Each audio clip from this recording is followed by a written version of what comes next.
Hey, good morning, Poe Nutrition Team. Hope you're having a great day so far. Not sure if you had a chance to read that article I forwarded it to you yesterday, The 13 Habits of Humble People. As we stick on this topic of humility, as being humble is one of the key characteristics of an ideal team player, according to Patrick Lencioni in his book. And a couple things I just wanted to point out from that article. One is it said that humble people have long-term relationships, which, when you think about it, makes sense because the opposite of humility is really pride and arrogance. And I don't think anybody really likes being around prideful, arrogant people. I don't even think prideful, arrogant people like being around other prideful, arrogant people. So humble people, again, they seem to have a lot of longer term relationships. And I think that makes a lot of sense because people like humility. It's attractive. It's an attractive quality to have, which leads me to the second point. It says in the article that humble people put other people first, which I think is really stating the obvious. I think that's almost the definition of humility, is putting other people first. But I liked what it said about the reason. It's because humble people have a positive view of themselves.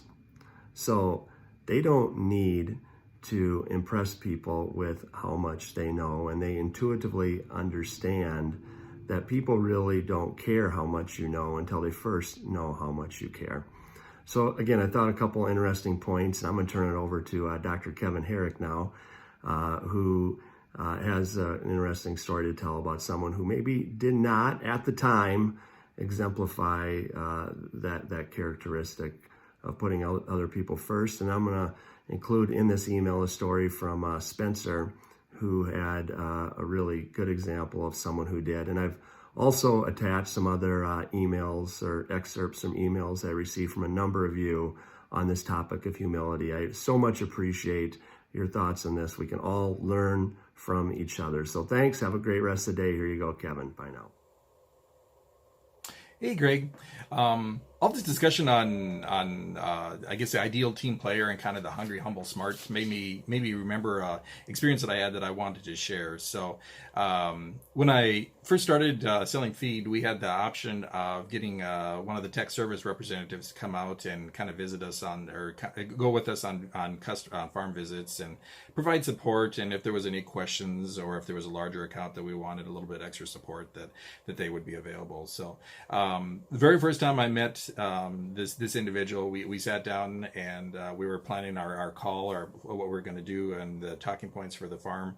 And he turns to me and he says, "Well, now when we go to the farm, I want you to introduce me as Dr. Porter."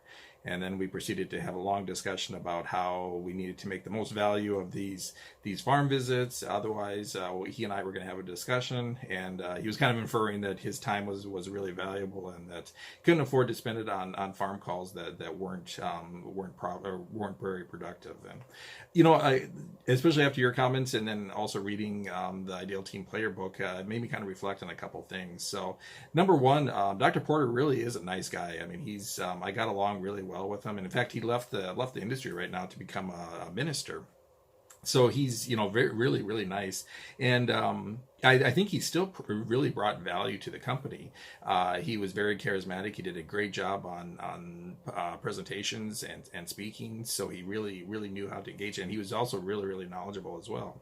But I guess I would say, looking at kind of from like a team player standpoint, I really never learned that much from him, and I really don't think that he had an interest in kind of engaging the rest of the team or kind of helping the big picture team. So I learned a lot more from other individuals who I felt much more comfortable kind of approaching and kind of asking questions and things like that.